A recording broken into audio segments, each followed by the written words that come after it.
नमस्कार और इस रोचक विश्लेषण में स्वागत है। चलिए सीधे मुद्दे पर आते हैं। माउंट एवरेस्ट जैसी बुलंद चोटी पर तो हजारों लोग चढ़ चुके हैं, ठीक है। लेकिन एक ऐसी चोटी है जो एवरेस्ट से ऊंचाई में कम होने के बावजूद धरती का शायद सबसे अभेद्य और रहस्यमयी पर्वत है।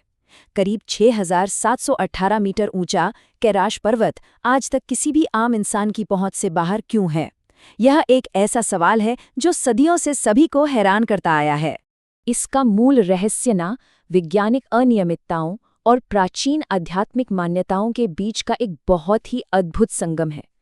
एक तरफ आधुनिक विज्ञान यहां आकर बिल्कुल चकरा जाता है, जैसे हेलीकॉप्टर्स के नेविगेशन सिस्टम अचानक फेल हो जाना, और दूसरी तरफ आध्यात्मिक दृष्टिकोण कहता है कि देखिए, ये कोई आम पहाड़ नहीं है, ये तो एक सदियों पुरानी एकदम ठोस आध्यात्मिक बाउंड्री है। लेकिन इस पर्वत के रहस्य को समझने से पहले उस अनंत शक्ति को समझना जरूरी है जो यहाँ निवास करती है। तो इस पूरे कॉस्मिक नाटक को समझने के लिए कहानी को थोड़ा पीछे ले जाना होगा। हमें इसके महान निवासी भगवान शिव, जिन्हें महाकाल भी कहा जाता है, उनके उत्पत्ति के बारे में जानना होगा। आखिर वो है कौन? जब अलग अलग प्राचीन ग्रंथों को देखते हैं तो इस विश्व की सबसे शक्तिशाली ऊर्जा के उत्पत्ति की अलग अलग और बहुत ही दिलचस्प कथाएं मिलती हैं। और इन कथाओं में एक बहुत ही गहरा धार्मिक विमर्श छिपा है। विष्णु पुराण कहता है कि जब सृष्टि पूरी तरह जलमग्न थी, तब भगवान विष्णु के मस्तक से एक दिव्य प्रकाश प्रकट हुआ, जो ब्रह्मांडीय ऊर्जा का पुंज था, और वही शिव थे। वहीं दूसरी तरफ शिव पुराण बिल्कुल अलग बात कहता है।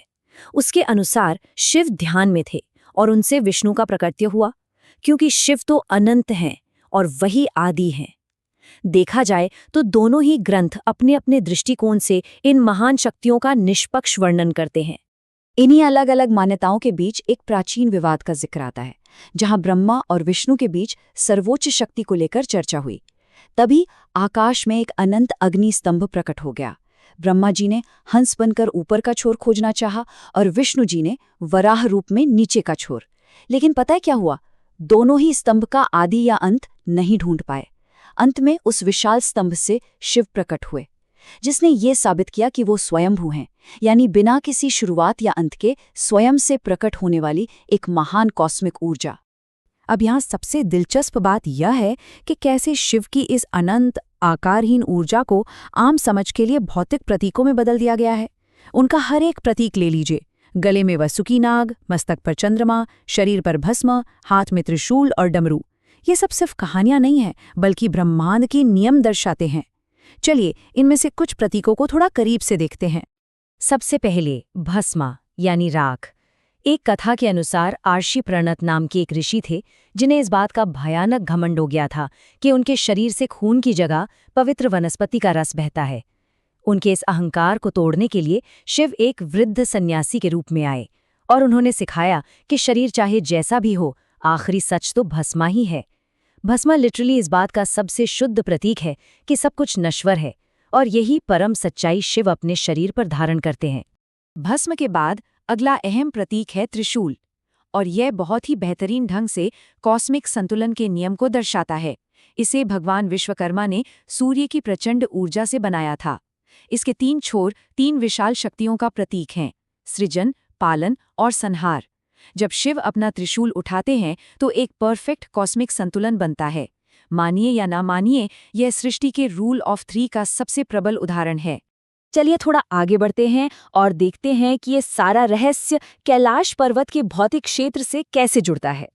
यहाँ वैज्ञानिक अनियमितताओं और आध्यात्मिक मान्यताओं का एक सीधा टकराव दिखता है। कैलाश के पास बालों और नाखूनों का तेजी से बढ़ना, जिसे विज्ञान मैग्नेटिक एनर्जी का असर कहता है, वहीं आध्यात्मिक रूप से इसे टाइम डायलेशन माना जाता है। हेलीकॉप्टर्स का फेल होना, जहां विज्ञान के लिए एक आम नेविगेशन ग्लिच है, वहीं आध्यात्मिक जगत इसे एक प्रोटेक्टिव कॉस्मिक बैरियर मानता है। और वहां गूंजने वाली आवाजें, विज्ञान कहता है पिघलती बर्फ, पर साधक इसे अनंत ओम की ध्वनि मानते हैं। है ना अद्भुत? आधुनिक खोजकर्ताओं ने भी इस रहस्य को सुलझाने की बहुत कोशिश की है। 2015 में नासा के सैटेलाइट ने पर्वत के पास एक विशाल परछाई देखी, जो बिल्कुल ध्यान में बैठे किसी आकार जैसी लग रही थी। वहीं 1999 में रशियन खोजकर्ता डॉक्टर अर्न्स्ट मुल्दाशेफ की टीम ने दावा किया कि कैलाश असल में एक प्राचीन मानव निर्मित पिरामिड हो सकता है। उन्होंने तो रात में पहाड़ के भीतर से पत्थरों के गिरने और फुसफुसाहट की आवाजें भी सुनी थी। और हाँ, हिम मानव यानी यति की कथाएं तो इस क्षेत्र में सदियों से चली आ रही हैं। कैलाश के इस पूरे कॉस्मिक नाटक में ना सिर्फ छोटे ही नहीं, उसकी तलहटी में भी दो बिल्कुल अलग रूप दिखते हैं। यहाँ दो झीलें हैं। एक है मानसरोवर, जो गोल है, जिसका पानी मीठा है और जो शुद्ध सकारात्मक ऊर्जा का प्रतीक है। वहीं बिल्कुल पास में राक्षस ताल है, जिसका आकार चंद्रमा जैसा है, पानी खारा है और जिसे रावण की नकारात्मक डार्क ऊर्जा से जोड़ा जाता है। यह बिल्कुल प्रकृति और उसके द्वैत यानी ड्युअलिटी का सबसे बेहतरीन उदाहरण है। तो यहाँ सबसे अहम सवाल ये उठता है, अगर ये जगह सच में इतनी शक्तिशाली और अभेद्य है, तो क्या कभी कोई इस पर्वत की चोटी तक पहुंच पाया है? इसका जवाब हमें 11वीं शताब्दी के एक तांत्रिक की बेहद दुखद कहानी में मिलता है। इनका नाम था मिलारेपा। बचपन में पिता की मृत्यु के बाद चाचा चाची ने इनकी सारी संपत्ति छीन ली थी, जिससे इनका जीवन बेहद कष्टदायक हो गया। बदले की आग में मिलारेपा ने काला जादू सीखा और अपनी शक्तियों से एक छत गिराकर लगभग 80 लोगों की जान ले ली। पर इस बदले ने उन्हें शांति नहीं दी, बल्कि एक गहरा पछतावा दिया। अपने पापों से मुक्ति पाने के लिए मिलारेपा महान गुरु मारपा की शरण में गए। अब यहाँ एक दिलचस्प बात है, गुरु मारपा ने उन्हें आध्यात्मिक ज्ञान सीधे नहीं दे दिया, बल्कि उनसे पत्थरों को धोने जैसा भयंकर एग्जॉस्टिंग श्रम करवाया। इस कठोर परिश्रम का मकसद उनकी आत्मा को उनके पुराने पापों और काले जादू के प्रभाव से शुद्ध करना था। यह इस बात का सबसे बड़ा प्रमाण है कि कैलाश जैसी जगह पर चढ़ने के लिए शारीरिक शक्ति बिल्कुल काम नहीं आती, वहाँ आत्मा की शुद्धि सबसे जरूरी है। आगे चलकर कैलाश पर्वत पर चढ़ने के लिए एक प्रॉपर आध्यात्मिक दौड़, एक रेस शुरू हुई। नारोबोन नाम के एक प्रसिद्ध बौद्ध प्रचारक ने मिलारेपा को चुनौती दे दी। नारोबोन बर्फीले तूफानों को चीरते हुए भौतिक रूप से फिजिकली चढ़ने लगे। लेकिन मिलारेपा ने क्या किया?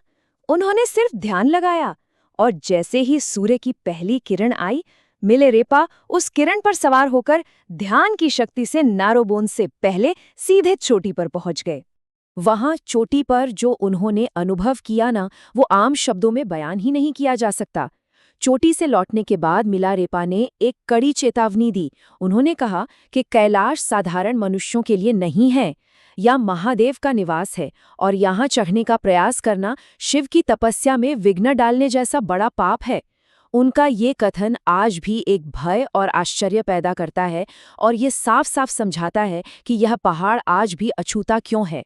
कैलाश की इस विजय के बाद मिलारेपा का बाकी जीवन ज्ञान और वैराग्य का परम प्रतीक बन गया।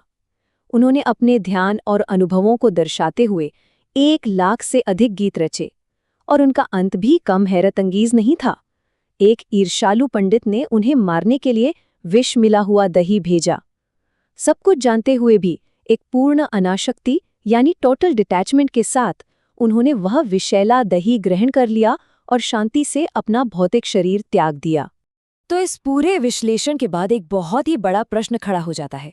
माउंट एवरेस्ट को मानव की भौतिक ताकत ने जीत लिया, लेकिन कैलाश पर्वत अभी भी मानव की भौतिक महत्वाकांक्षाओं को लगातार ठुकराता आ रहा है। क्या इंसानियत कभी उस आध्यात्मिक ऊंचाई तक पहुंच पाएगी जो कैलाश पर्वत की इन बचे हुए रहस्यों को खोल सके, या फिर यह आदि और अनंत महाशक्ति का निवास हमेशा के लिए एक अनसुलझा रहस्य ही बना रहेगा? इस रोचक विश्लेषण में आज के लिए बस इतना ही। यह परम शक्ति का रहस्य हमेशा मानवता को ऐसे ही सोचने पर मजबूर करता रहेगा।